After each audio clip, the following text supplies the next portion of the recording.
Amrit noni pain oil, ನೋವಿಗೆ ವಿರಾಮ, ದೇಹಕ್ಕೆ ಆರಾಮ.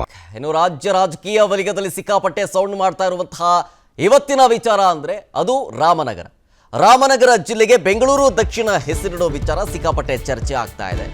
ಇದೀಗ ಇದೇ ವಿಚಾರಕ್ಕೆ ಸಂಬಂಧಪಟ್ಟಂತೆ ಬಿಜೆಪಿ ನಾಯಕರು ಕಿಡಿಕಾರ್ತಾ ಇದ್ದಾರೆ, ಆಕ್ರೋಶ ಹೊರಹಾಕ್ತಾ ಇದ್ದಾರೆ. ಯಾವುದೇ ಕಾರಣಕ್ಕೂ ಇದನ್ನ ಒಪ್ಕೊಳ್ಳೋದಕ್ಕೆ ಸಾಧ್ಯನೇ ಇಲ್ಲ. ಈ ರೀತಿಯಾಗಿ ಹೇಳ್ತಾ ಇರೋದು ಬೆಂಗಳೂರಿನಲ್ಲಿ ಮಾಜಿ ಸಚಿವ ಅಶ್ವಥ್ ನಾರಾಯಣ್. ಹೆಸರು ಬದಲಾವಣೆಯನ್ನ ಮಾಡೋದಕ್ಕೆ ವಿರೋಧವೂ ಕೂಡ ಇದೆ. ನೀವು ಬರೀ ಪರವಾಗಿರೋದನ್ನು ಮಾತ್ರ ಹೇಳ್ತಾ ಇದ್ದೀರಿ, ವಿರೋಧ ಕೂಡ ಇದೆ. ಹೆಸರು ಬದಲಾವಣೆ ಮಾಡಬಾರ್ದು ಅಂತ, ಭೂಮಿಯ ಬೆಲೆ ಹೆಚ್ಚಾಗುತ್ತೆ ಅಂತ ಹೇಳಿ ಕಾರಣ ಕೊಡ್ತಾ ಇದ್ದಾರೆ.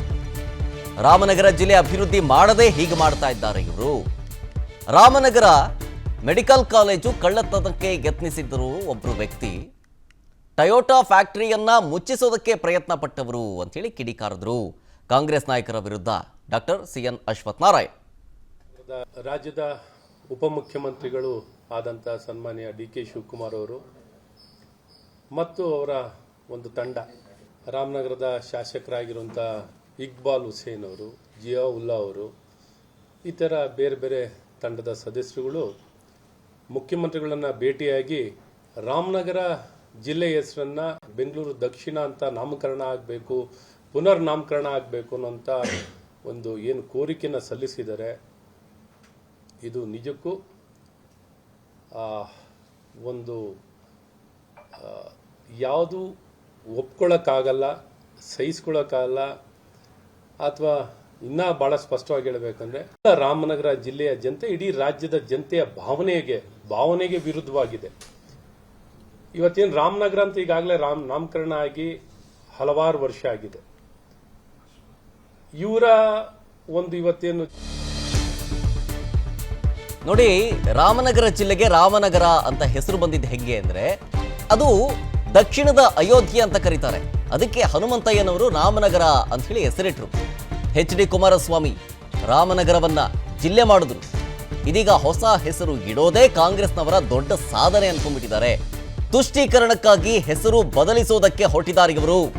ರಾಮನ ಹೆಸರು ಸಹಿಸದೇನೆ ಇಷ್ಟೆಲ್ಲ ಮಾಡ್ತಾ ಇದ್ದಾರೆ ಅಂತ ಅಶ್ವಥ್ ನಾರಾಯಣ್ ಆಕ್ರೋಶ ಹೊರಹಾಕ್ತಾ ಇರೋದು. ದುಡ್ಡು ಬರುತ್ತೆ ಅಂತ ಅಂದ್ಬಿಟ್ರೆ ಅಪ್ಪ ಅಮ್ಮನ ಹೆಸರನ್ನು ಕೂಡ ಬದಲಾಯಿಸ್ಬಿಡ್ತಾರೆ.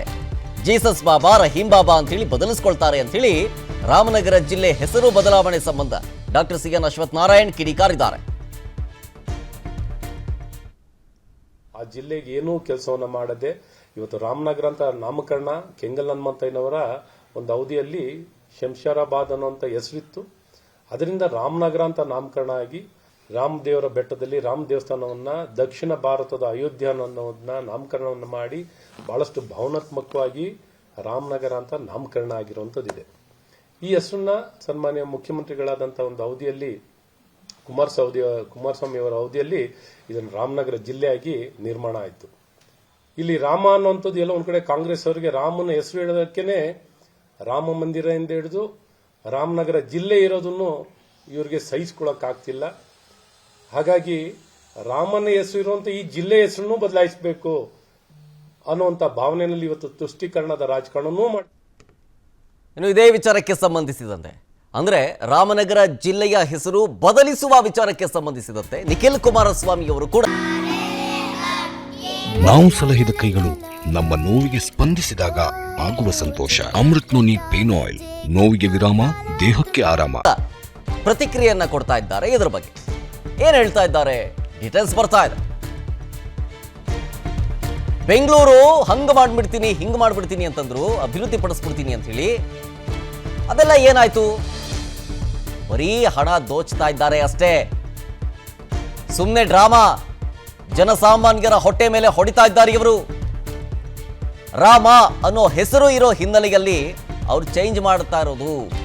ಹೆಸರು ಬದಲಾವಣೆ ಬಗ್ಗೆ ಕಾಂಗ್ರೆಸ್ಸಿಗರೇ ಹೇಳಬೇಕು ಅಂತ ಹೇಳಿ ನಿಖಿಲ್ ಕುಮಾರಸ್ವಾಮಿ ಅವರು ರಿಯಾಕ್ಷನ್ ಕೊಟ್ಟಿದ್ದಾರೆ ರಾಮನಗರ ಜಿಲ್ಲೆಯ ಹೆಸರು ಬದಲಾವಣೆ ವಿಚಾರ ಸಂಬಂಧ.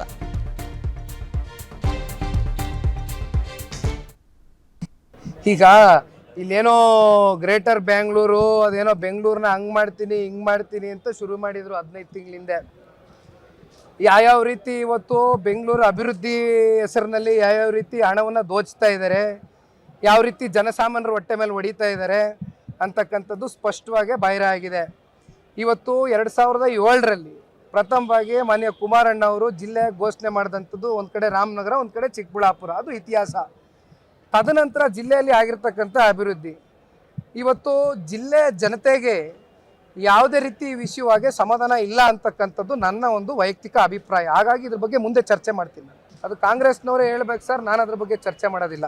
ಯಾಕೆಂದರೆ ನಾವು ಒಂದು ಜಾತಿ, ಒಂದು ಸಮುದಾಯದ ಮಧ್ಯೆ ಒಡಕು ತೊಗೊಂಡು ಬರ್ತಕ್ಕಂಥ ಒಂದು ಸಂಘರ್ಷದ ಮಾತುಗಳನ್ನ ನಾನು ಆಡ್ಲಿಕ್ಕೆ ಇಷ್ಟಪಡೋದಿಲ್ಲ.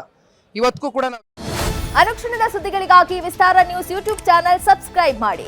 ಹೊಸ ಸುದ್ದಿಗಳ ನೋಟಿಫಿಕೇಶನ್ಗಾಗಿ ಬೆಲ್ ಐಕಾನ್ ಕ್ಲಿಕ್ ಮಾಡಿ. ಲೇಟೆಸ್ಟ್ ಅಪ್ಡೇಟ್ಸ್ಗಾಗಿ www.vistaranews.com ವೆಬ್ಸೈಟ್ಗೆ ವಿಸಿಟ್ ಮಾಡಿ.